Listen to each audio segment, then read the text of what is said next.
Howdy folks, welcome aboard the channel. I'm Dom. This is Rockin' the Country, where I react to non-pop country music, mostly traditional. And this video is no exception. funRonni in upstate New York made a gift to me to do this one. So Ronnie, thank you for this. She is the Northern Hemisphere's biggest Ernest Tubb fan. All right, and I'm not sure if you're the worldwide one. You're Loretta Lynn's worldwide #1 fan, but Ernest, pretty darn close to giving you that designation. Anyhow, thank you for this gift, Ronnie, and for who you are and your kindness and thoughtfulness and your love of real country music. Let's put it that way. Ernest Tubb's Our Baby's Book. And this is what Ronnie said. Ernest Tubb wrote this song and called it the only true country song he ever wrote. It was that personal to him. It is about his baby Roger Dale, who was killed in a car crash at 7 weeks old. That was even hard to read for me. This was recorded in the early to mid 1940s. Very sad song. Yeah, that's what Ronnie wrote, so I would imagine it would be. So, all right, let's dive into this. Traditional country music does not shy away from the real parts of life, whether they're just sad, whether they're super happy, whether they're confusing, whether they're on point. Our Baby's Book.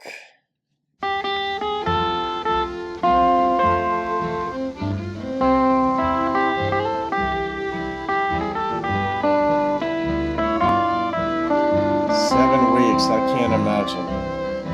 There's a new star in heaven tonight, the brightest of them all up there. As we gaze at the sky, we wonder why that the Lord took our baby so fast. Yep. For he was as sweet as a rose. His eyes were so big, bright and blue, and it made me so glad. They said he favors his dad, and my wife said he's the image of you.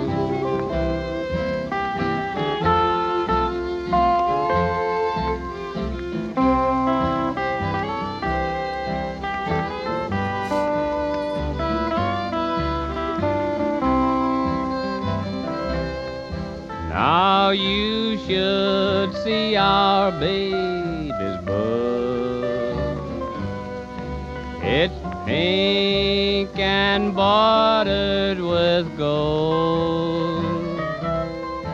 Though it's not complete, but on the first sheet, our darling's life story is told. It tells of the day that he came to add more joy to our home. After 7 short weeks, our master did speak, and now Roger Dale has gone. But I know that he's happy up there. I can vision each action and look.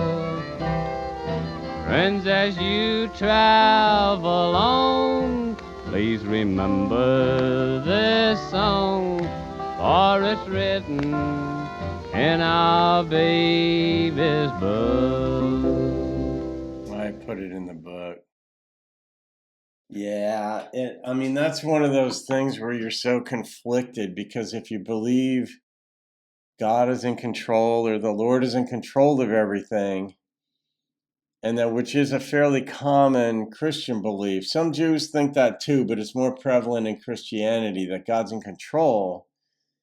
And then you've got to explain to yourself, how then could it be that the most precious thing to me in my life died at 7 weeks old, or died before I did? And that is a legitimate question. And, I'm not going to go into the theological, I certainly can, because I'm fairly knowledgeable on this topic as far as what the New Testament says and parts of the Hebrew Bible and all that. But it's, I can't imagine what it would have been like for Ernest to have sung the song for the first time after he wrote it. There was no instrumentation. He probably had a melody in his head, because he was around long enough. When I write songs, I don't have a melody in my head. I just have lyrics. But at least not initially. And then I get an idea, well, tempo, should this be male, female? Could it be either? Whatever. But for him, it had to have been very difficult to sing certain of those lines. The brightest star in the sky. And yeah, you want to believe these things, but it's so difficult to breathe. When you've lost somebody like that, it's difficult to breathe. That's just such an odd thing. Like, I could tell you that even Lindsay Wallerman, who I've mentioned a few times on the channel, and I even did a video or two for my life coaching channel, one in particular on the power of believing on somebody. And I posted that video on my life coaching channel years ago, even before I started my music channel here.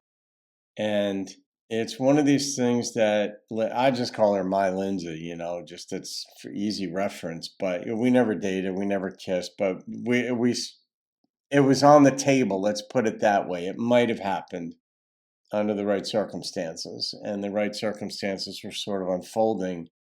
But she wound up passing away 10 weeks after she told me she'd been diagnosed with cancer. And it's still 12 years later now, difficult. When I think of her, it still takes part of my breath away. I don't understand what that physiological response is, but it does. And for Ernest, I wonder, this is his flesh and blood. Lindsay is somebody that was just a possibility that it could have been a beautiful thing between us that never happened. And it still takes my breath away, just because of the person that she was and all that.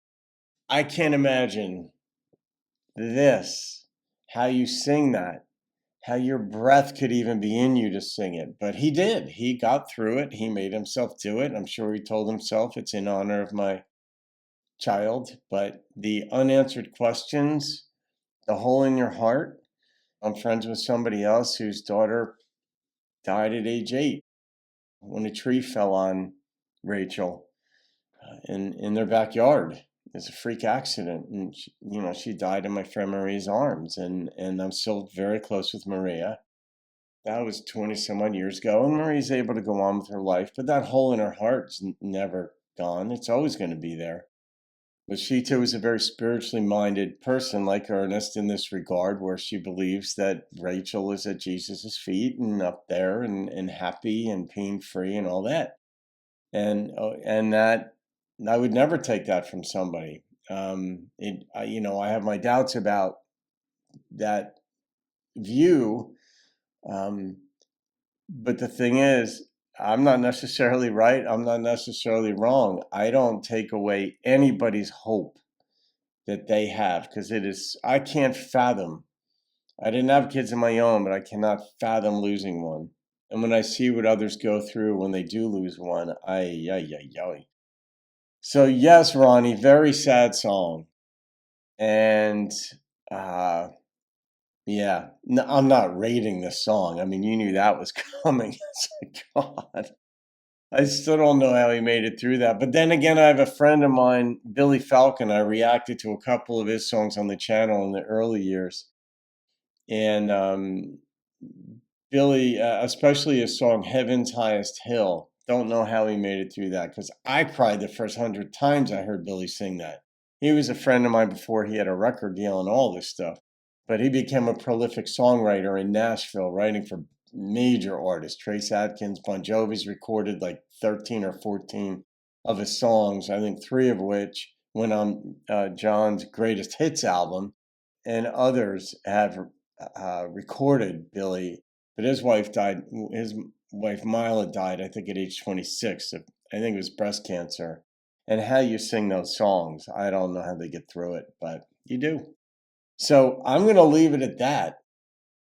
Life and death. I mean, that's what we human beings are born into, and we become aware of it.